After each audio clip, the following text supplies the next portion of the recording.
स्मृति पुराणानाम् आलयं करुणालयं नमामि भगवत्पादं श्रीवल्लभं लोकवल्लभम् वल्लभं विठ्ठलाचार्यं श्रीकृष्णं बादरायणं सूत्रभाष्यकृतौ वन्दे भगवन्तव पुनः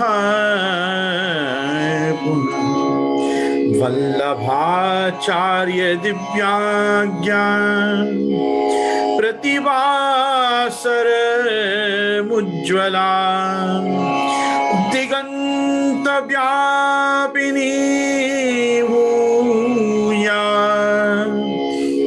साहि लोकहितैषिणी सर्वदेश दशाकाले अव्याहत पराक्रमा वल्लभाचार्य दिव्याज्ञा वर्धताम् अभिवर्धताम्। नत्वा श्रीवल्लभाचार्यान् पुष्टिमार्गोपदेशकान् विठ्ठलेशान् गुरुन् स्तौमि बालकृष्ण मम प्रभुं श्रीकृष्णाय नमः। श्री गुरुभ्यो नमः। उपस्थित समस्त प्रियजन, वाल्लभीयजन, वैष्णवजन, सनातन धर्मावलंबी आस्तिक जन, समस्त भगवत भक्त, मैं गोस्वामी गोविंद राय आपका हमारे ज़ूमांतर्गत अंतरजालीय सत्संग सदन में फेसबुक लाइव एवं यूट्यूब के माध्यम से हमारे साथ सत्संगरत आप सभी भगवत भक्तों का खूब खूब सहृदय स्वागत करता हूं। आज बड़ा पुनीत पर्व है। आज भगवत भक्तों में श्रेष्ठ और राम भक्तों में भक्ताग्रगण्य ऐसे हमारे श्री हनुमान जी का आज प्रागट्य दिन है। सनातन धर्म, समग्र सनातन धर्म विश्व में जहां जहां भी है वो श्री हनुमान जी का आज चैत्र शुक्ल पूर्णिमा के दिन विशेष करके स्मरण, पूजन, ध्यान आदि करता ही है। हम भी सनातन धर्म का अविभाज्य अंग हैं और भगवत कृपया हमारे यहाँ मर्यादा पुरुषोत्तम श्री रामचंद्र जी का भी भगवत संबंध, मतलब भगवदवत, श्री कृष्णवत हमारे यहाँ अद्वितीय स्थान है। तो इसलिए आज हमको श्री हनुमान जी को भी नमस्कार करना चाहिए। मैंने कल परसों भी आपसे चर्चा की थी कि पूर्णा भगवदी या ये शेष व्यासाग्नि मारुता, तो ये मारुति नंदन पवन पुत्र हनुमान जी जो हैं ये भगवत कृपया पूर्ण भगवदीय है और ऐसे भगवदियों का आशीर्वाद किसी भी भगवत भक्त को सर्वदा अपेक्षणीय है, आवश्यक है। हनुमान जी के द्वारा सुंदर कांड में जो लीलाएं की गई भगवान रामभद्र की, ये लीलाएं भी वास्तव में श्री रामचंद्र जी की ही हैं। अपने सेवक को यश देना ये स्वामी का ही एक सिद्धांत है और स्वामी का और सेवक का ये संबंध है कि भगवान बहुत कृपा करके अपने भक्त को परम यशस्वी और चिरायुष्मान करते हैं। सो उसी प्रकार से यहाँ केवल आज ध्यातव्य है, इसलिए मैं बात लोगों को आकर्षित करना चाहूंगा। रामायण जो है वो सप्त कांडात्मक ग्रंथ है, 7 कांड उसमें विद्यमान है। हनुमान जी की जो लीलाएं सब बताई गई हैं वो प्रधान रूप से सुंदर कांड में बताई गई हैं। आज पुष्टि मार्गीय ढंग से भी बहुत बड़े बड़े दिन है, मैं आऊंगा उसको भी आपको गिनाऊंगा, लेकिन उससे पहले मैं बताना चाहूंगा कि सनातन धर्म में हमारे आज के दिन का क्या सिग्निफिकेंस है, क्या चीज है। आज हनुमान जयंती है। हनुमान जी आज केसरी जी और अंजना, माता अंजना के गर्भ से उनके घर में प्रकट हुए, इसलिए केसरी नंदन नाम से भी आपकी विख्याति है। पवन पुत्र तो आप हैं, वायु देवता के आप औरस पुत्र हैं। तो ऐसे बहुत से कारण हैं हनुमान जी को स्मरण करने के, पुराणों की दृष्टि से, रामायण की दृष्टि से। लेकिन विशेष करके मैं आपको कहना चाहूंगा कि हम जब रामायण पढ़ते हैं तो हमको सब कांड के नाम सुन के बात समझ में आ जाती है। भाई बाल कांड से पता चलता है कि भाई रामचंद्र जी की बाल लीला है। अयोध्या कांड से पता चलता है भाई अयोध्या की प्रधान लीला है, सब घर क्लेश भरा पड़ा है, इसी में ठाकुर जी को वनवास होता है। केकई, मंथरा, भरत आदि सबके चरित्र जो हैं वो यहीं बताए गए हैं। तो अयोध्या कांड भी समझ में आता है। भाई अरण्य कांड समझ में आता है कि भाई जंगल जाना इसी समय हुआ है, तो अयोध्या कांड के बाद सीधे अरण्य कांड आता है। अरण्य कांड के बाद किष्किंधा कांड आता है। भाई किष्किंधा कांड से भी पता चलता है सुग्रीव के साथ मिलाप, हनुमान जी के साथ मिलाप, बाली का वध, सुग्रीव का राज्याभिषेक, भगवान का चातुर्मास प्रश्रवण गिरी पर विराजना, चातुर्मास बाद सुग्रीव का टोली को भेजना, यत्र तत्र सर्वत्र सर्च पार्टी भेजना सीता जी के लिए इत्यादि किष्किंधा कांड से ही पता चलता है। उसके बाद आता है सुंदरकांड, सुंदरकांड के बाद आता है लंका कांड। लंका कांड से भी पता चलता है भाई लंका में राम भद्र पधार गए हैं, अब यहाँ युद्ध हो रहा है, रावण वध तक की कथा हो रही है। और उत्तर कांड में भगवान के वापिस अयोध्या पधारना और राज्याभिषेक होना और आगे आगे के सब चरित्र प्रकट होना, सब कांड के नाम से समझ में आता है कि यहाँ क्या हो रहा है। वो सुंदर कांड एक ऐसा कांड है कि वो सुंदर शब्द से पता नहीं चलता है कि सुंदर शब्द से क्या सुंदर है। अब कोई क्या हनुमान जी बहुत सुंदर हैं, तो भाई वो तो वानरों में ही सबको पता चलेगा ना, हम मानवों में कैसे पता चलेगा कि यहाँ हनुमान जी का सौंदर्य बताया जा रहा है। तो सुंदर कांड का नाम क्यों सुंदर कांड है वो समझो। वाल्मीकि जी, अब देखो यहाँ रामचरितमानस में और वाल्मीकि रामायण में एक ही कांड का नाम भेद है। रामचरितमानस में लंका कांड आता है और उसकी जगह पर वाल्मीकि रामायण में युद्ध कांड आता है। बाकी सबके नाम एक से ही है, बाल कांड, अयोध्या कांड, अरण्य कांड, किष्किंधा कांड, सुंदर कांड। एक जगह पे आके फिर युद्ध कांड वाल्मीकि जी में, लंका कांड रामचरित्र में, फिर बाद में उत्तर कांड। ऐसा सप्त कांडात्मक ये रामायण ग्रंथ बनता है। ठीक है, अब हम चर्चा कर रहे हैं कि इसका नाम सुंदर कांड क्यों। तो वाल्मीकि जी हमको समझाते हैं, नष्ट द्रव्यस्य लाभस्य सुंदर परिकीर्तितः। हमारा जो द्रव्य, हमारा जो धन चला गया है, हमसे कोई चुरा के ले गया है, नष्ट हो गया है, उसका वापस जो लाभ होता है ना, उसको सुंदर कहा जाता है। तो सुंदर कांड का मतलब होता है कि लक्ष्मी रूपिणी, लक्ष्मी रूपा सीता जी का जो हरण हो गया अरण्य कांड में, और उसके बाद राम भद्र को पता ही नहीं है कि सीता जी कहाँ हैं, तो सुंदर कांड के अंदर जाकर लंका में उनका दर्शन होना, पता चलना, सारा रामचंद्र जी का समाचार उनको देना, उनका समाचार लाके पुनश्च रामचंद्र जी का, और रामचंद्र जी को पता चलना कि अरे वाह, जहां भी हैं सीता जी सेफ हैं, अभी तक जीवित हैं, अभी तक हानिग्रस्त नहीं हुई, इत्यादि इत्यादि। तो वो उस चीज को संबोधन देने के लिए उसको सुंदर कांड कहा गया है। तो ये चीज को हमको समझना चाहिए कि ये जो सुंदर कांड है ये इस प्रकार से बना हुआ है कि इसमें नष्ट द्रव्यस्य लाभस्य सुंदर परिकीर्तितः, इसको इस प्रकार से सुंदर, ये पूरी जो लीला है ये हनुमान जी की तो खैर लीला किष्किंधा कांड से लेके सर्वत्र ही है, लेकिन फिर भी विशेष करके सोलली डेडिकेटेड टू द पराक्रम ऑफ श्री हनुमान जी ये सुंदर कांड बताया जाता है। और मैं खास ये कहना चाहूंगा, इस सुंदर कांड के प्रारंभ में हम सब भक्तों के लिए कितनी सुंदर प्रार्थना तुलसीदास जी करते हैं। नान्या स्पृहा रघुपते हृदयस्मदीये, सत्यम वदामि भवताम अखिलांतरात्मन, भक्तिम प्रयच्छ रघुपुंगव निर्भराम में, कामादि दोष रहितम कुरु मानसम च।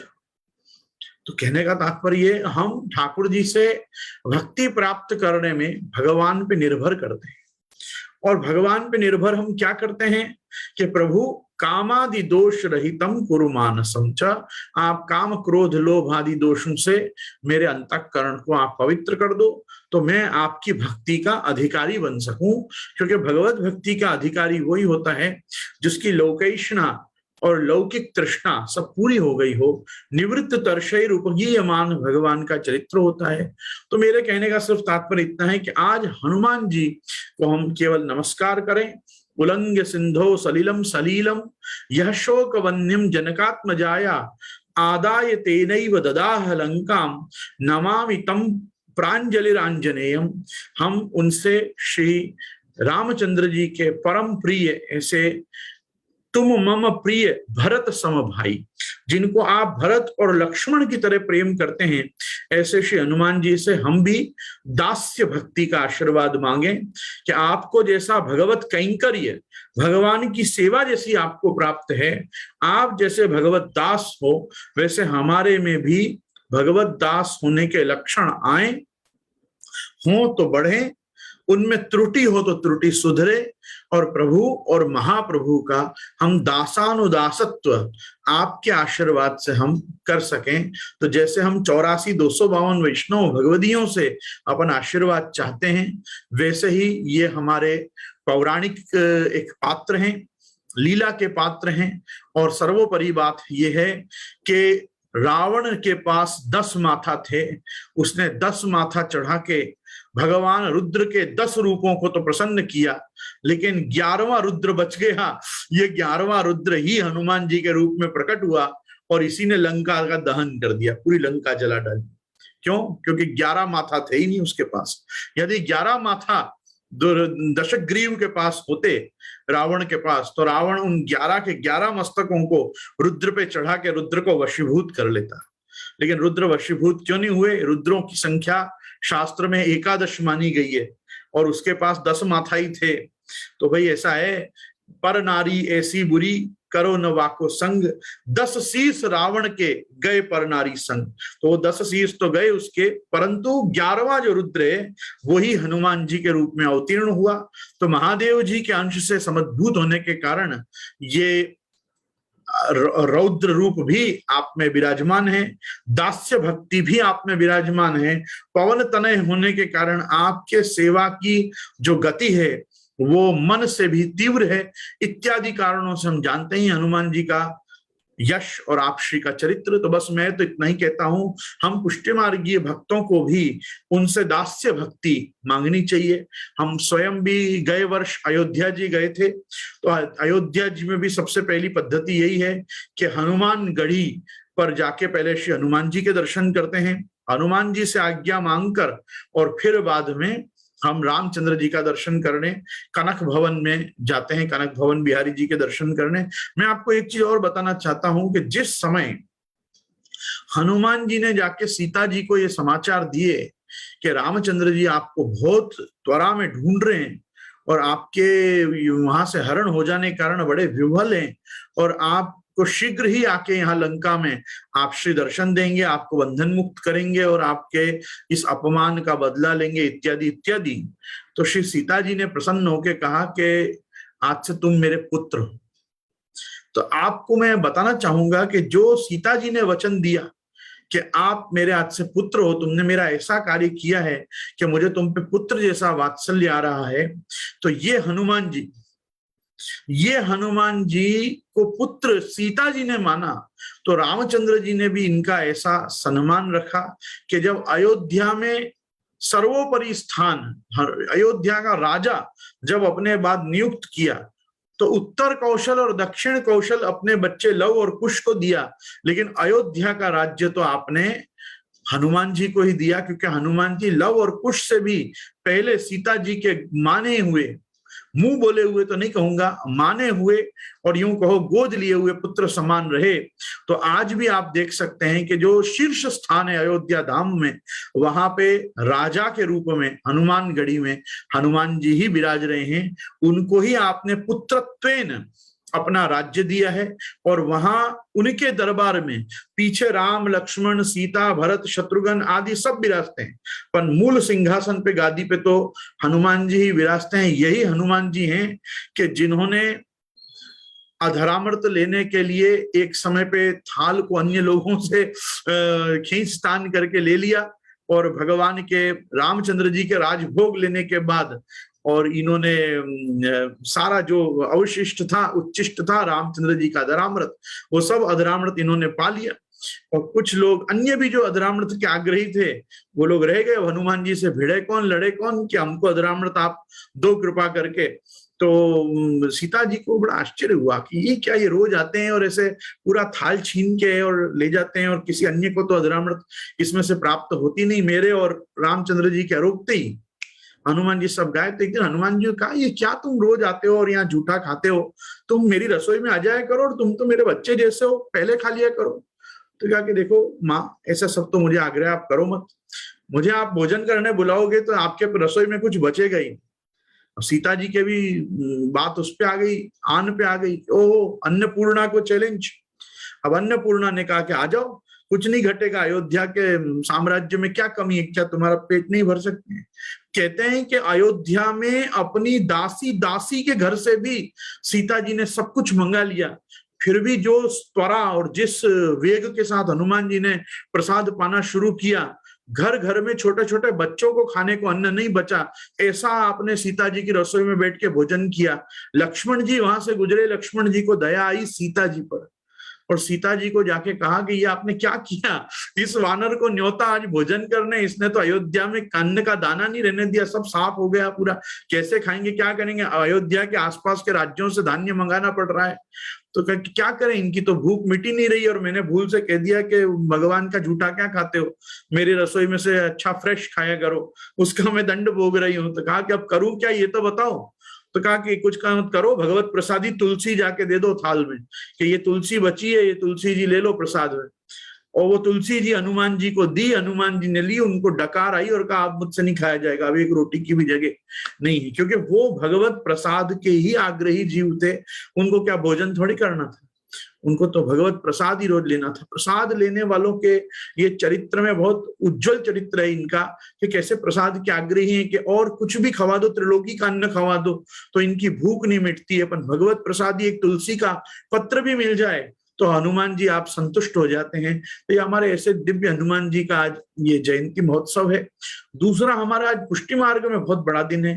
पहले तो भगवान रासेश्वर निकुंज नायक श्री गोवर्धन धर की रास लीला को आज क्षण मास पूरे होते हैं, कायदे से 6 महीने पूरे होते हैं शरद की पूर्णिमा को। तो शरद पूर्णिमा से जिस रास में भगवान प्रवृत्त हुए वो 6 महीना आज पूरे हुए। दूसरा कि जिस समय पे भगवान बलभद्र जी आप आकस्मिक एक समय द्वारका से रथ में आरूढ़ होकर और ब्रजभक्तों से मिलने, नंदराय जी यशोदा जी सबसे मिलने आप ब्रज में पधारे, तब आपने चैत्र और वैशाख ये 2 मास आपने ब्रज में वास किया बलभद्र जी ने। सो आज ही के दिन आपने सायंकाल में यमुना जी का कर्षण किया। यमुना कर्षण की जो लीला है वो आज की है, और आज ही रात्रि में आपने वरुण देवता के द्वारा प्रेषित उनकी पुत्री वारुणी से ब्रज में विवाह किया, और वारुणी से विवाह करके आपने श्री यमुना जी तथा अन्य ब्रजभक्त गोपीजनों सहित आपने आज रास किया। तो आज श्री बलभद्र जी के, श्री दाऊ जी के रास लीला का भी दिन है। चैत्र शुक्ल पूर्णिमा। आज के और रास के श्रृंगार में एक ही फर्क है, रास के श्रृंगार में ठाकुर जी कमल माला धरते हैं, जो कमल की माला, मीना के कमल की माला आप धरते हैं रास में, और आज के दिन ठाकुर जी उष्ण काल की जो कमल माला होती है जिसको कुमुदनी कहते हैं, नील कमल की माला, सो आज ठाकुर जी नील कमल की माला धरते हैं। बस इतना ही फर्क होता है, बाकी जो श्रृंगार शरद का होता है वो श्रृंगार आज होता है। केवल ऋतु की प्रधानता के हिसाब से आज गुलाबी वस्त्र, गुलाबी काछनी, सब चीज ठंडक दे, क्योंकि अब गर्मी आ चुकी है, तो इसलिए प्रभु आज वाघा, सूथन, काछनी, पटका, रास पटुका सब धरते हैं, पर आज गुलाबी धरते हैं। शरद पे तो सब चीज श्वेत आती है, तो श्वेत वस्त्र की जगह गुलाबी वस्त्र, और कमल माला, गुलाबी कमल माला की जगह नील कमल की माला, जिसको कुमुदनी कहते हैं, आज प्रभु आप कुमुदनी धरते हैं। बाकी वैसा ही रास का मुकुट, रास का श्रृंगार, मुकुट काचनी का श्री गोवर्धन नाथ जी, श्रीनाथ जी का जो प्रधान श्रृंगार है, स्वयं श्रीमद आचार्य चरण के हस्त से धराया हुआ, वही प्रभु आज आप अंगीकार करते हैं। ये मुकुट के श्रृंगार भी उतनी ही महत्ता रखते हैं जितनी रास के श्रृंगार। और हमारे पूज्यपाद प्रातस्मरणीय श्री तिलकायत महाराज श्री की कृपा से एक समय हम दोनों भ्राताद्वय को, मेरे अनुज चिरंजीव श्री मनमथ राय जी को, श्री गोवर्धनधर श्रीनाथ जी के, और मुझे श्री नवनीत प्रिया जी के, ये चैत्र सुद पूनम के ही श्रृंगार एक समय प्राप्त हुए हैं। आज रास पंचाध्यायी वाला साज आता है और हम दोनों भाइयों ने एक से श्री गोवर्धनधर में और यशोदोत्संग लालित श्री नवनीत प्रिया जी में, हम दोनों भाइयों ने एक ही साथ एक ही दिन में ये श्रृंगार वहां श्री जी के धाम में भी किए हैं। तो हम आज के दिन को तो परम सौभाग्यशाली मानते हैं कि अपने घर में तो प्रभु खूब सानंद ये दिवस हमको मुकुट काचनी के श्रृंगार का सौभाग्य देते ही हैं, लेकिन हमने यही श्रृंगार जो श्री गोवर्धन नाथ जी, श्रीनाथ जी को और श्री नवनीत लाल को किया है, ये बार बार इसका स्मरण करके और जो आनंद की अनुभूति होती है वो मैं शब्दों में नहीं ला सकता। यतो वाचो निवर्तन्ते अप्राप्य मनसा सह आनंदम ब्रह्मणो विद्वान। ये तो आनंद जो प्रभु ने जिस समय दान किया है, यह अवसर जे होते ते महाभाग्यवान। तो इसलिए ज्यादा इसका मैं निरूपण नहीं कर सकता, लेकिन आज श्री दाऊ जी की रासलीला का श्रृंगार है। बहुत लोगों को प्रश्न होता है कि जब भगवान श्री कृष्ण ने रासलीला की तब तो दाऊ जी को दर्शन भी नहीं दिए। अरे दाऊ जी को दर्शन नहीं दिए मतलब गोपी जनों को ही एक प्रकार की लाज आती थी कि जेठ के सामने रमण कैसे करें, इसलिए दाऊ जी को वहां पे नहीं रखा। और कोई खुद को, ठाकुर जी को थोड़ी कोई शर्म आती है कि बड़े भाई के आगे कैसे नाचूं। तो बड़े भाई हो कि छोटे भाई हो, भगवान को तो जब नाचना हो, जिसे नचाना हो, प्रभु तो सबको ही नचाता, अब में नाचो बहुत गोपाल। परंतु ये गोपी जनों के मान सम्मान के संरक्षणार्थ उस समय श्री दाऊ जी को आपने वहां पे प्रवेश नहीं दिया। और उसका मात्र कारण यही था कि गोपी जनों को कोई प्रकार की, ब्रजवासिनियों को, ब्रज सीमंतिनियों को, ब्रज गोपिकाओं को बलभद्र जी के सामने कोई प्रकार की लाज शर्म ना आए, इसलिए हास्य विलास परिहास हर चीज रास का तो अंग है। तो उस समय बलभद्र जी भी वहां दर्शन करेंगे तो कैसे चलेगा। दूसरा, बलभद्र जी थोड़ी गोपी का वेश लेते, जैसे आप श्री महादेव जी दर्शन करने गोपेश्वर महादेव होके और गोपी का रूप धर के आप पधारे, वैसे थोड़ी बलभद्र जी पधारते। और आप विचार करो, कोई व्यक्ति रास कर रहा और वहां कोई हल मूसल लेकर आ जाए तो कैसा लगे। इसलिए भी प्रभु वहां नहीं पधारे, इत्यादि कारण बहुत से हैं। लेकिन बलभद्र जी ने रास नहीं किया ऐसा नहीं है। कुछ लोग मुझ पे हंसते थे जब हमारे यहाँ शरद में दाऊ जी रास में पधारते थे, तो कहते दाऊ जी रास में कब पधारे, दाऊ जी रास में कब पधारे। अरे दाऊ जी रास में कब पधारे देखना हो तो यमुना कर्षण का संकर्षण विजय, बलभद्र विजय सब अध्याय दिए हुए उत्तरार्ध में, जाके देखो बलभद्र जी रास में नहीं पधारे क्या। जैसे लघु रास में अन्य स्वरूप है महारास से इतर, वैसे लघु रास के ठाकुर जी श्री दाऊ दादा भी हैं। तो श्रीमद् भागवत जी का विधिवत अध्ययन नहीं करने से लोगों को ऐसा होगा। अच्छा, इससे इतर नाग कन्याओं के साथ भगवान परम शेष ने स्वयं रास की लीला के वत ही नाग कन्याओं के साथ भी रास किया है। गर्ग संहिता में उसका भी वर्णन आता है। तो बलभद्र जी के रास का प्रकार गर्ग संहिता में भी है, बलभद्र जी के रास का प्रकार विष्णु पुराण में भी है।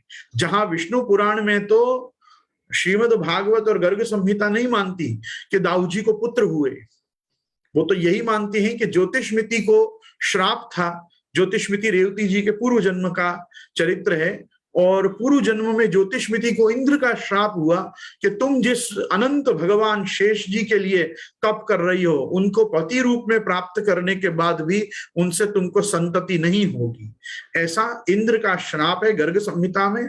और इसी कारण से भागवत जी में अथवा महाभारत में भी कहीं कोई उल्लेख नहीं है कि दाऊ जी को पुत्र हुए। दाऊ जी की गोद ली हुई कन्या का वर्णन फिर भी मिलता है, लेकिन दाऊ जी को पुत्र हुए उसका वर्णन नहीं मिलता। परंतु विष्णु पुराण में यमुना कर्षण के और बलभद्र जी के रास लीला के प्रसंग में अंतिम श्लोक में व्यास जी लिखते हैं कि यहां से भगवान वापिस रेवत पर्वत पधारे और वहां पे रेवत के पुत्र ककुदमी की पुत्री रेवती से उन्होंने विवाह किया और उस रेवती से उनको निषट और उल्मुख नाम के 2 पुत्र भी हुए। ये विष्णु पुराण में उल्लेख है। तो हमको आचार्य चरण की आज्ञानुसार कल्प भेदम समासयेत। एक कल्प में दाऊ जी को पुत्र होते हैं, एक कल्प में दाऊ जी को पुत्र नहीं होते। तो एक कल्प मतलब किसी अन्य पाद्म कल्प में या ब्राह्म कल्प में जब बलभद्र जी के शेषावतार की लीला हुई है, तब उनको रेवती जी से निषट और उल्मुख नाम के 2 पुत्र हुए हैं। और सारस्वत कल्प की जो भागवत जी की लीला है, सारस्वत कल्प में दाऊ जी को पुत्र नहीं हुए। बस इतना सा ही इसमें अर्थ किया जाता है। बाकी विष्णु पुराण का प्रमाण है कि दाऊ जी को निषट और उल्मुख नाम के पुत्र हुए हैं, और वो रेवती जी से ही हुए हैं। और दाऊ जी की 2 प्रधान पत्नी हैं, एक वाम भाग में विराजमान रेवती जी, और दूसरा वाम श्रीहस्त में विराजमान जो भांग का कटोरा है, वो कटोरा में स्थित वारुणी जी, जिनको हृदय के पास रख रखा है, क्योंकि वो प्रत्यक्ष नहीं विराजती कहीं, इसलिए वारुणी, जो जिसको हम आज के परिप्रेक्ष्य में ऐसा कहना तो नहीं चाहिए, लेकिन उसको ताड़ी कह सकते हैं। ताड़ी, जो लोग ताड़ी पीते होंगे या जानते होंगे उसके बारे में, महाराष्ट्र में लोग उसको नीरा के नाम से भी जानते हैं। जब तक वो अच्छा रहता है तब तक वो नीरा रहता है, और जब वो फर्मेंटेड हो जाता है, वो उसमें जब उसको क्या कहते हैं, जब उसमें आथा आ जाता है तो उसको ताड़ी कहते हैं। और आपको ध्यान हो तो बलभद्र जी का एक दूसरा नाम है तालध्वज। आपने तालवन को जीता था, और तालवन में धेनुकासुर का वध किया जब भगवान बलभद्र ने, तो धेनुकासुर का वध करना, तालवन को जीतना, ये उनकी पहली विजय थी। इसलिए उन्होंने अपने ध्वज का, अपने झंडे का चिन्ह भी जो रखा था वो तालध्वज रखा था। तालध्वज मतलब उसमें एक ताड़ी का वृक्ष, ताड़ का वृक्ष बना रहता था। तो वो वृक्ष क्यों बना रहता था? वो एक चिन्ह है कि भाई मैंने जब सबसे पहला जीवन का युद्ध लड़ा तब मैंने वो तालवन जीता। तो वो ताल ध्वज और ताड़ी जो वृक्ष है, उसमें से जो वो सोमरस उत्पन्न होता था, उसी का दूसरा नाम वारुणी है। वारुणी को कुछ लोग मदिरा भी बताते हैं, पर मदिरा नहीं है। इट्स यूं कह सकते हैं कि हर्बल, एक प्रकार की वो हर्बल सुरा है, तो यूं कह सकते हैं हम। तो वो हर्बल सुरा का आप भोग लगाते हैं, भोग लेते हैं, आप उस चीज का भोग आरोपते हैं। तो वो अब ब्राह्मण तो ये सब रख नहीं सकते, इसलिए ब्राह्मण उसकी जगह पर भांग का भोग धरते हैं। बाकी लीला में होगा, मैं ऐसा कोई अपने आप को महर्षि वैशंपायन या वेद व्यास नहीं मानता कि मैं कहूं कि है ही नहीं, होगा कहीं ना कहीं, तभी पूर्वाचार्यों ने वो क्रम रखा है। पर मेरे पढ़ने में अभी तक भांग दाऊ जी आरोपते हैं ऐसा वर्णन कहीं भी नहीं आया। दाऊ जी वारुणी आरोपते हैं, दाऊ जी क्षात्र धर्मत्वेन द्वारका जी में आनर्थ प्रदेश में होते हैं, तो मदिरा भी आरोपते हैं, क्योंकि द्विविध वध के प्रसंग में श्रीमद् भागवत में मदिरा कलशम कपि, ये ठाकुर जी के हाथ में से जो कलश था मदिरा का, वो भी उस बंदर ने छीन लिया। ऐसा द्विविध वध के प्रसंग में भागवत जी में मदिरा का भी वर्णन स्पष्ट आता है। तो मदिरा आरोपते हैं, वारुणी आरोपते हैं। हम आज के युग में देखते हैं कि दाऊ दादा भांग भी आरोपते हैं। तो ये सब जो भांग आदि का, विजय आदि का आरोगाना है, ये सब ब्राह्मण, क्योंकि ये मदिरा का और सुरा का और वारुणी का प्रसाद नहीं ले सकते, इसलिए उसको सब्स्टिट्यूट रूप में कुछ रखा गया है। इसलिए दाऊ जी आजकल भांग आरोपते हैं। आजकल मतलब गत 500 वर्षों से, जब से ब्राह्मणों ने आप श्री की सेवा स्वरूप भूत में शुरू की, तब से वो उनको भांग भोग धरते हैं। बाकी वारुणी का ही वर्णन, मदिरा का वर्णन ही आता है। और वो बलभद्र जी के चरित्र में यमुना कर्षण के प्रसंग में भी आप उसी से मदोन्मत्त हैं। उस समय जिस समय आपने यमुना जी का कर्षण किया है, तो वो सब जो दिन है वो भी आज ही है, बलभद्र विजय। और बलभद्र विजय इसी प्रकार से है कि श्री यमुना जी को भी आपने अपने स्वरूप का परिज्ञान कराया, और श्री यमुना जी को जब स्वरूप ज्ञान हुआ तो यमुना जी भी उस रास में सहायक हुई। और उसी जलस्थल तिब्याज आपने वहीं यमुना जी के पुलिन पर ही उन गोपी जनों के साथ रास किया। और मधु माधव में वच, आप चैत्र और वैशाख ये 2 मास आप ब्रज में विराजे। तो अभी 1 मास और बलभद्र जी ब्रज में विराजेंगे, फिर द्वारका जी पधारेंगे। पर आज के दिन आपने यमुना कर्षण करके और सब गोपी जनों के साथ रास किया है, तो अपने रास का भी दिन आज है। ये प्रतिवर्ष हनुमान जयंती और बलभद्र जी के रास का दिन और ठाकुर जी के षण मास के रास की समाप्ति ये एक ही साथ आता है, इसलिए ये आज का दिन है। ठीक है, तो सनातन धर्म के पद्धति से श्री हनुमान जी को नमस्कार। हमारी पुष्टि पद्धति से आज ठाकुर जी रास करके पुनश्च घर पधारे हैं, और हमारे श्री बलभद्र प्रभु आज आपने श्री यमुना जी को अपने स्वरूप का ज्ञान कराया है, वारुणी का आपने वर्ण किया है आज ही के दिन, और आज के दिन बलभद्र जी ने भी आपने रास किया है। तो रास नायक श्री दाऊ दयाल प्यारे की जय, रास नायक श्री गोवर्धन नाथ की जय, रास नायक श्री गोकुल के चंद की जय। तो आइए अपन अपने महाप्रभु जी के आज के चरित्र में चलें। तो वार्ता प्रसंग 22। एक दिन श्री आचार्य जी महाप्रभु सद्दू पांडे को बुलाए के आज्ञा दिए, जो श्री गोवर्धननाथ जी को मंदिर तो सिद्ध भयो, परंतु ऐसे बड़े मंदिर में सेवक हो बहुत चाहिए। ताते तुम ब्राह्मण हो, सो श्री गोवर्धननाथ जी की सेवा करो, और यह मर्यादा है जो भगवत सेवा ब्राह्मण करे तो आछो। तब सद्दू पांडे ने आपसे कहो, जो महाराज हमारी ज्ञाति के कछु आचार विचार में समझत नहीं, सेवा में कछु समझत होई तासों सेवा कराइए। तब श्री आचार्य जी मन में विचारे, जो श्री कुंड पे ब्राह्मण रहते हैं सो कृष्ण चैतन्य के सेवक हैं, तिनको राखिए।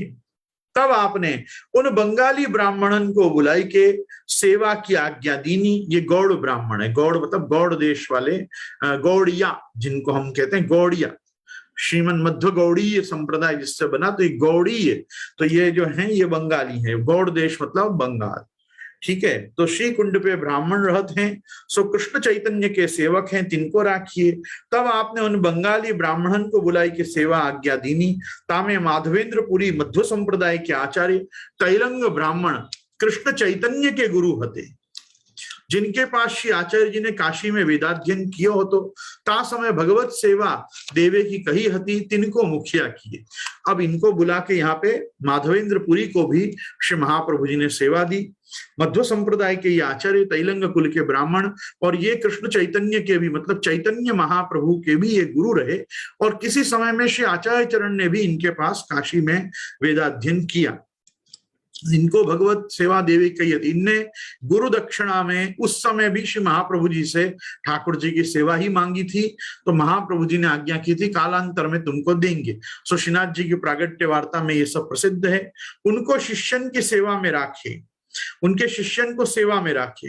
कृष्णदास जी को अधिकारी किए, इनको तो मुखिया ही किए, और इनके शिष्यों को भी सेवक टहल में रखा। कृष्णदास जी को अधिकारी किए, ये कृष्णदास अधिकारी हैं। कुम्मन दास को कीर्तन की सेवा दिए और अपनी रीति भांति सब सिखाई। श्री गोवर्धननाथ जी को नित्य को नेग बांधियो। इतनी सामग्री श्री गोवर्धननाथ जी नित्य अरोगे, पाछे बंगाली सो आप कहें, इतनो नेग तो सद्दू पांडे तुमको नित्य पहुंचायो करेंगे, और अधिक आवे तो अधिक उठाइयो, पर या नेग में ते मति घटाइयो, और ता महाप्रसाद में तुम निर्वाह करियो। ऐसे श्री आचार्य जी ने आज्ञा दीनी और कहो, जो इनको समो तुम मत चूकियो। भोग जो भगवत इच्छा ते होई सो धरियो, पर श्री ठाकुर जी को अवार ना होई। बराबर, अवार ना होई मतलब लेट ना हो जाए ठाकुर जी को भोग धरने में। और क्या आज्ञा करी, याते सावधान रहियो। सो 14 वर्ष ताई बंगाली ने श्रीनाथ जी की सेवा करी। पाचे श्रीनाथ जी बंगाली की सेवा से अप्रसन्न भय, और इनको निकास वे की अवधूत दास और कृष्णदास को आज्ञा दिए, और कही जो ये बंगाली मेरो द्रव्य चुराई ले जाते हैं, तासो इनको निकासो। श्री आचार्य जी के पाछे 3 वर्ष उनने सेवा करी। पाछे इनको श्री जी की आज्ञा थे गोसाई जी ने निकास के गुर्जर ब्राह्मणन को सेवा में राखे हते। यहाँ 3 वस्तु हैं। जहां पहला तो श्री महाप्रभु जी के द्वारा श्री गोवर्धन धर के नेग का मंडान, और नेग के मंडान में कहा कि यासो अधिक सामग्री आवे तो धरियो, पर या नेग को घटाइयो मत, कम मत करियो। अद्यावधि श्री गोवर्धन धर में श्रीनाथ जी में नित्य का जो नेग है, नित्य की जो सेवा है, नित्य के जो मंगला से लेके शयन पर्यंत के भोग हैं, उसमें निज मंदिर के भीतर अर्थात निज मंदिर की डेरी के भीतर लगने वाले जो भोग की चौकियां और सामग्री के पाट जो लगते हैं, उनपे जितनी सामग्री आती है वो आज भी श्रीनाथ जी में महाप्रभु जी के द्वारा बांधा हुआ नेग ही आता है। और पहली डेली के बाहर से जितनी भी टट्टार लगती हैं भोग चौकी की, उन पे जो सामग्री आती है वो अधकी में जो लोग राजभोग इत्यादि अधकी की सामग्री वो उगाते हैं वो सब सन्मुख होती है। तो आज भी श्री गोवर्धन धर्म में अन्नकूट का और नित्य की सेवा का जो नेग है वो स्वयं श्रीमद आचार्य चरण के द्वारा बांधा हुआ है। दूसरी वस्तु आपने क्या कही कि नेग घटाइयो मत और महाप्रसाद से तुम निर्वाह करियो। तीसरी वस्तु कि श्री ठाकुर जी की सेवा में अवार मत करियो। अवार से मेरा तात्पर्य यह है कि जो भोग धरने में जो अवेर होती है वो तुम मत करियो। जैसे या मैं सावधान रहियो। आज मैं आपके साथ जब ये संवाद कर रहा हूं तो मुझे एक वस्तु वारंवार वैष्णव सृष्टि को कहने का मन होता है कि लोगों को ऐसा भ्रम है, भ्रांति है कि हवेली में जो दर्शन के टाइमिंग्स हैं वो वैष्णवों के हिसाब से बांधे गए हैं या वैष्णवों की अनुकूलता को ध्यान में रख के बांधे गए हैं। ऐसा नहीं है। मैं आपको यहां स्पष्ट कहना चाहता हूं कि जो ठाकुर जी के शंखनाद का समय है, जैसे व्यक्तिगत रूप से मैं मेरे यहां बात करूं तो मेरे यहां ठाकुर जी के शंखनाद का समय 6:45 बजे का है। 6:30 से 6:45 के बीच में ठाकुर जी में शंखनाद घंटा नाद होता ही है। ठाकुर जी आपसे जागते ही हैं क्योंकि ठाकुर जी को उसी समय जागने की टेव पड़ी हुई है मेरे यहाँ।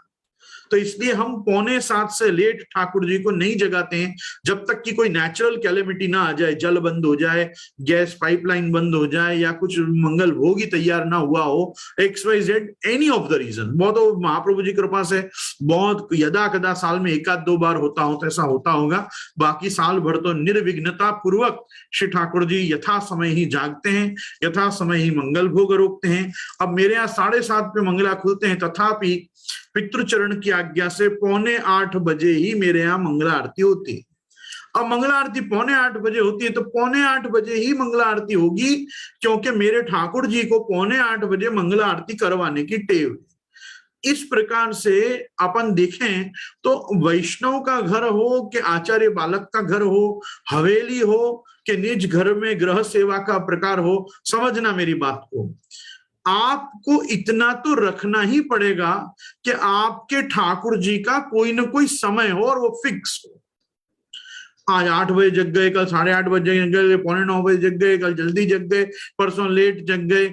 ये जो खेल वैष्णवों का ठाकुर जी के समय के साथ चलता है ना, आचार्य चरण ने देखो यहाँ इनको भी टोका है कि ये सब ठाकुर जी के साथ मत करो। तुम ही करने वाले हो, तुम ही जगाने वाले हो, तुम ही पढ़ाना, सब बात सही है, लेकिन कम से कम तुम इतना स्वामी सेवक संबंध रखो कि मेरे स्वामी को आपको कौन कह रहा है सुबह 6:30 बजे शंखनाद कराने की। आप 9 बजे जगाओ भले सुबह अपने ठाकुर जी में सेवा सामग्री सब सिद्ध करके, पर 9 बजे रखो तो रोज 9 बजे रखो। फिर आज 9 बजे जगाए, कल 8:30 पे जगा लिए, फिर 9:30 पे जगा लिए। ये तो भला है कि ठाकुर जी अपन से कम बात करते हैं या नहीं बात करते हैं, एक दिन तो कभी उठ के ये क्या लगा रखा है। कभी जल्दी जगाता है, कभी लेट जगाता है, कभी जगाना भूल जाता है, कभी किसी दूसरे को भेज देता है जगाओ। नहीं, अपने एक क्रम बांधना। भाई मेरे यहाँ मंगल भोग इतने समय आते हैं तो इतने समय आते हैं, भले 10 मिनट रखो, पर 10 मिनट तो रखो कि 10 मिनट तो मेरे यहाँ मंगल भोग आते हैं।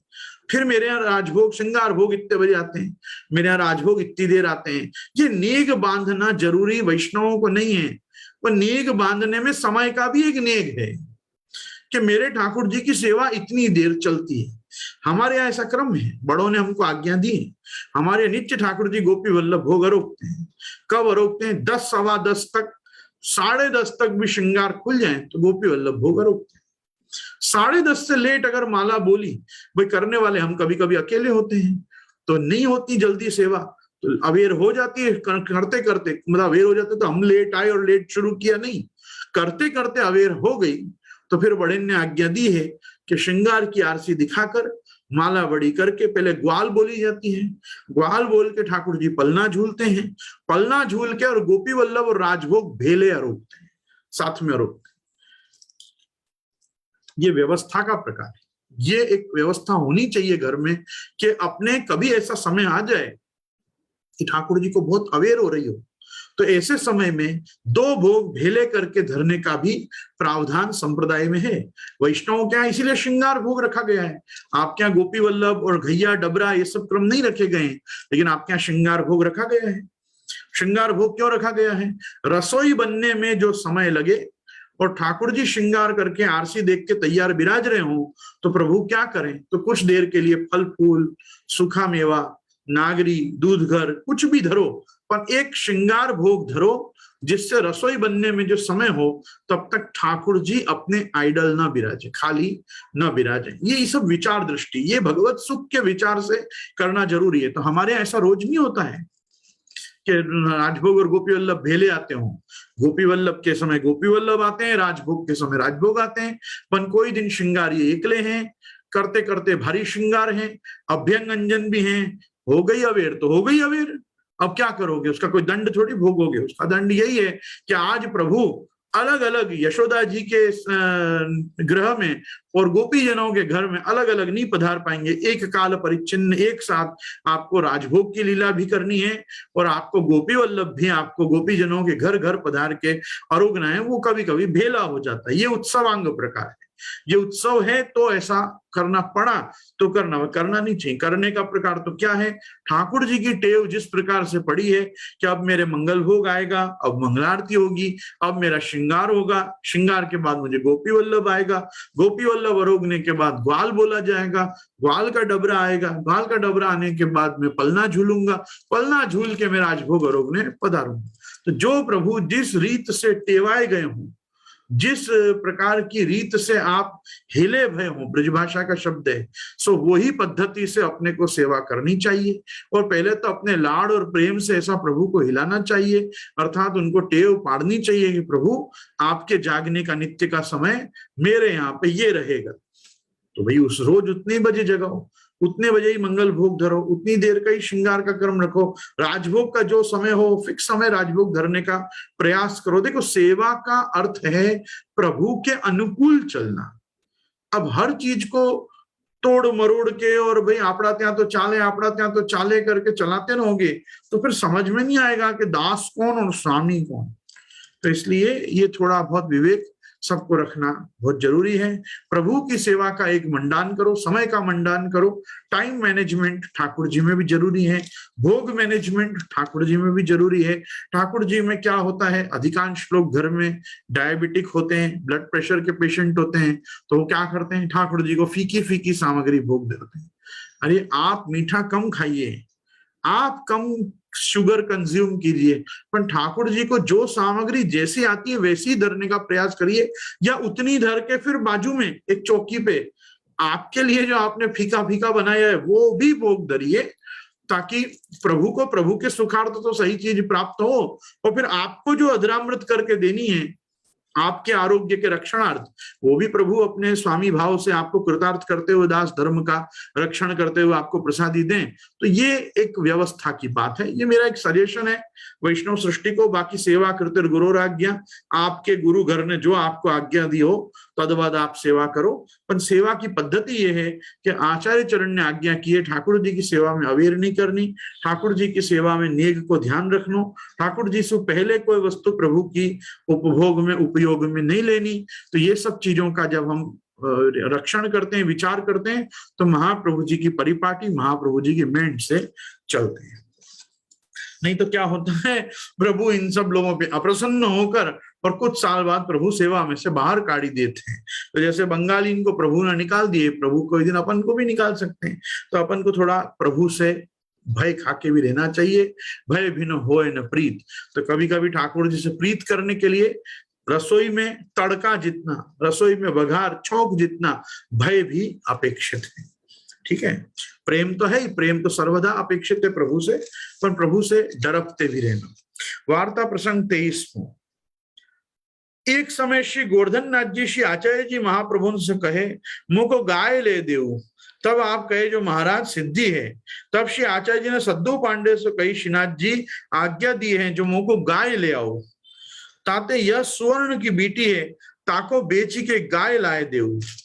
तब सद्दू पांडे ने कही जो महाराज यह घर में जितनो गोधन है सो कौन को है, हम तो तन मन धन सब आपको समर्प्यो है, हमारो रहो का है, ताते आप आज्ञा करो तितनी गाय लाए देऊं।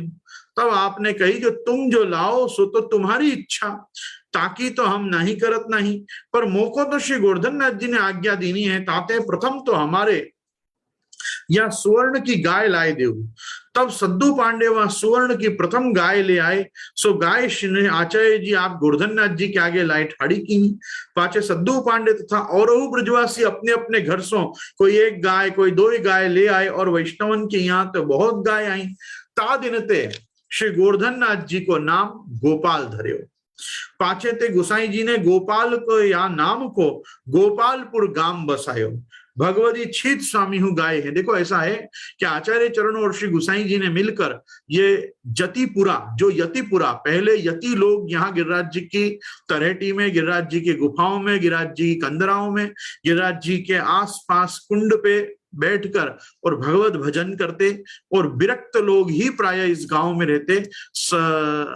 गृहस्थ लोग तो गोवर्धन में रहते अथवा आन्योर में रहते। जतिपुरा जो स्थान है, यहाँ पहले जति ही जति मतलब सन्यासी ही सन्यासी रहते। ये सन्यासियों के गांव को श्रीमद आचार्य चरण ने और गुसाई जी ने मिलकर गोपालपुर किया।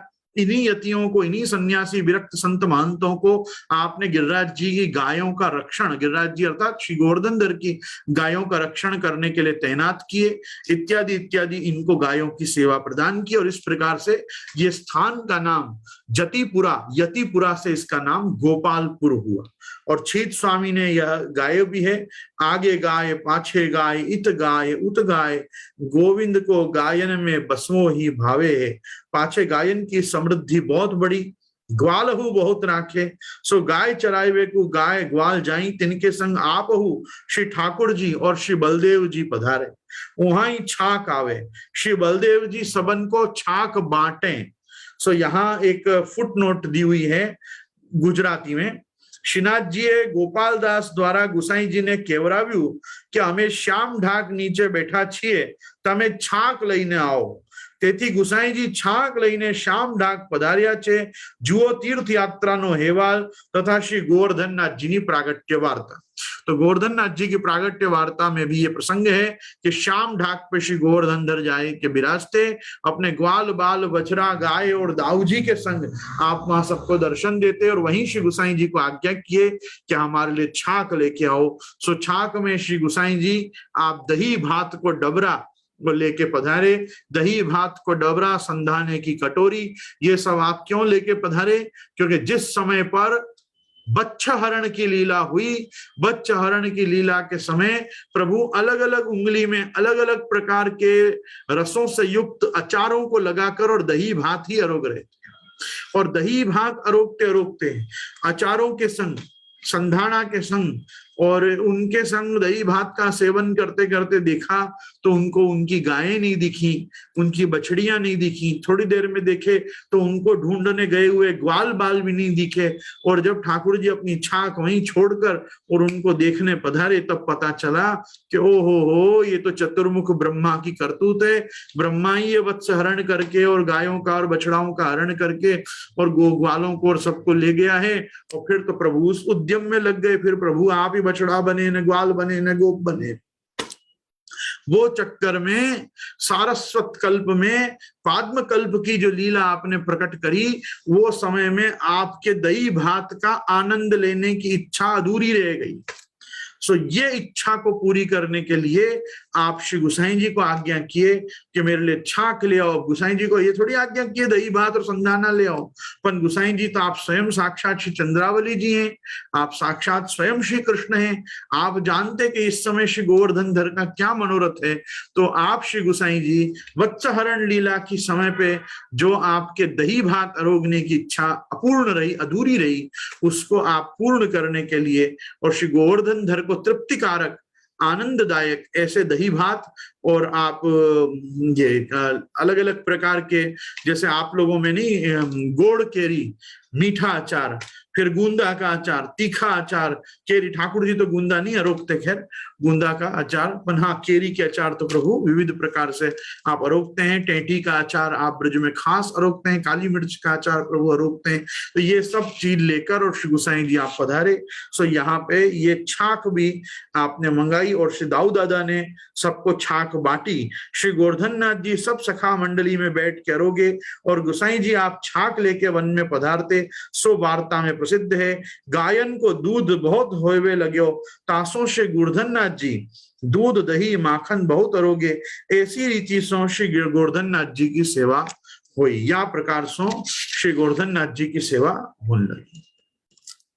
अब कह रहे हैं वार्ता प्रसंग 24 में, श्री आचार्य जी महाप्रभु एक दिन श्री गोकुल पधारे। तहा श्री ठकुरानी घाट के ऊपर स्नान करी के अपनी बैठक में सब भगवती आगे ठाड़े हते। ता समय एक ब्राह्मण राघव दास या नाम को साधु आयो, वो पूजा मार्गी हतो। ताने यमुना जी में स्नान करी के अपनी पूजा खोली। वाके पास एक बंटी हती, तामे एक स्वरूप श्री ठाकुर जी को हतो और एक श्री शालिग्राम जी को स्वरूप हतो। सो धरी के वो ब्राह्मण पूजा करवे को बैठो। धूप दीप नैवेद्य धर के पाछे वाने ठाकुर जी को बंटी में बधराई दीने और छाती पर शालिग्राम धरे और बंटी को ढांक दीनी। ता समय श्री आचार्य जी महाप्रभु की दृष्टि पड़ी। तब दामोदर दास हरसानी से कहे, तुम या ब्राह्मण से कहो जो तो शालिग्राम जी को न्यारे धर, मतलब बाजू में ही पधरा भले बंटी में, पर ठाकुर जी की छाती पे शालिग्राम जी मत धर, कि ठाकुर जी के ऊपर मती धरे।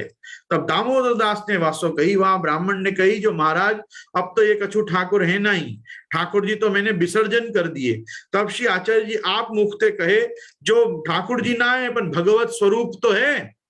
पर वह ब्राह्मण ने मानी नहीं, वो अपनी पूजा को साज बांधी के चलो। फिर दूसरे दिन वाही ठोर आयो, स्नान करी के जैसे पूजा करत हो तो तैसे फेर करवे के लिए सिद्ध भयो। ताम समय आचार्य जी आप संध्या वंदन करत हते। जब वह ब्राह्मण ने बंटी खोली तब देखे तो ठाकुर जी पोड़े और शालिग्राम जी के तो टूक टूक टुकड़ा हो गए हैं। सो देखी के बहुत खेद पायो और आचार्य जी महाप्रभु से कही, जो महाराज काल मैंने आपकी कही नहीं मानी तो मेरे शालिग्राम जी तो टूक टूक हो गए हैं, अब मैं कहा करूं। तब आप कहें जो तुम्हें फेरी करूं ऐसो काम न करे तो शालिग्राम अच्छे हो जाए। महाप्रभु जी ने कही, फिर अब अगली बार मेरा कहा मानना और ऐसा वापिस मत करना तो तेरे शालिग्राम जी अच्छे हो जाएंगे। वहां ने कहो, जो महाराज अब तो फेरी ऐसो कभू ना करूंगा। तब आपने श्री मुक्ते कहे, जो इन टूक टूकन को जोरी। तब वह ब्राह्मण ने बिन टूक टूकन को जोरे। तब आप कहे तो इनके ऊपर श्री यमुना जल डारी दे। तब वाने शालिग्राम जी के ऊपर श्री यमुना जल डार्यो। सो वे शालिग्राम जैसे हते तैसे ही हो गए। ऐसे श्री महाप्रभु जी आचार्य जी आप अपने सेवक दैवी जीव तिनको अपनो महात्म्य दिखावत हैं और अपने सेवकन के ऊपर या प्रकार से कृपा करत हैं। या प्रकार आज अपन वार्ता प्रसंग 24 पे रखें। कल हम 25 में प्रसंग से आगे बढ़ेंगे। शिवल्लभाधीश की जय। दृढ़ न चरणन केरो भरोसो, दृढ़ न चरणन केरो श्री